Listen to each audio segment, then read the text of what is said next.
আমরা কলেজ থেকে ইন্ডাস্ট্রিয়াল ট্যুরে কাফকো কর্ণফুলী ফার্টিলাইজার কোম্পানি লিমিটেডে গিয়েছিলাম। দিনটা অ্যাকচুয়ালি ছিল ইন্টারেস্টিং এবং ওয়ান্ডারফুল।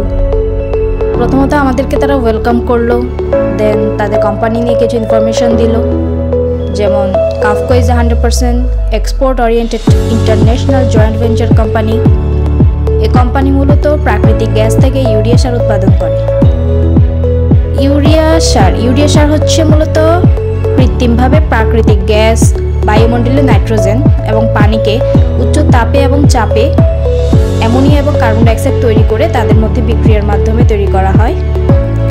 কাফকো এই সার উৎপাদন করে থাকে এবং বাংলাদেশের প্রধান দুটি সার কারখানার মধ্যে এটি একটি।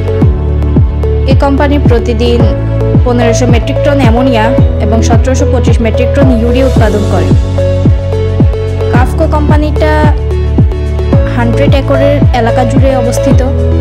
আর কাফকো কোম্পানির শেয়ার হোল্ডারদের মধ্যে রয়েছে বাংলাদেশ সরকার, জাপান, নেদারল্যান্ড, ডেনমার্ক। এটি একটি রপ্তানিমুখী কারখানা এবং এই কোম্পানিতে প্রায় 600 লোক কাজ করে। ব্যাস এইটুকুই আপাতত মনে আছে। তারপর আমাদেরকে ওখানকার নিরাপত্তা বিষয় সম্পর্কে জানানো হলো। নিরাপত্তার জন্য হেলমেট প্রদান করা হলো। তারপর তাদের মিনি বাসে করে পরিদর্শনে নিয়ে গেল।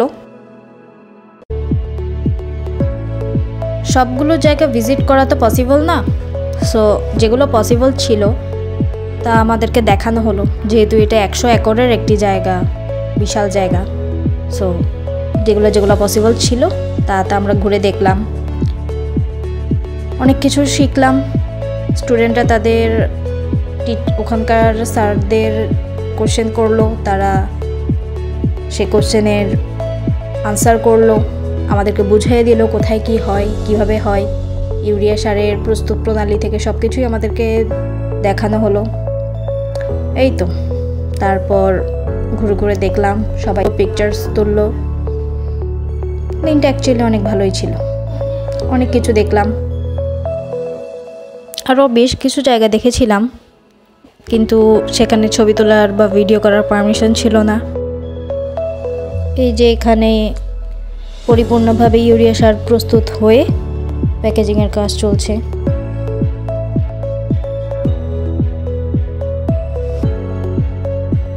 এখানে স্যার আমাদেরকে বুঝিয়ে দিচ্ছিল কোথায় কি কি যায়।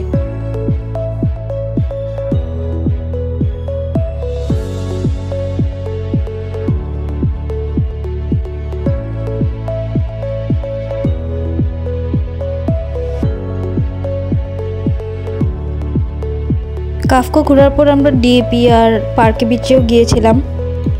ঘোরাটোরা শেষে আমরা টানেলের সৌন্দর্য উপভোগ করতে করতে যে যার বাসায় পৌঁছালাম। আমি কিন্তু ফার্স্ট টাইম টানেল দেখলাম।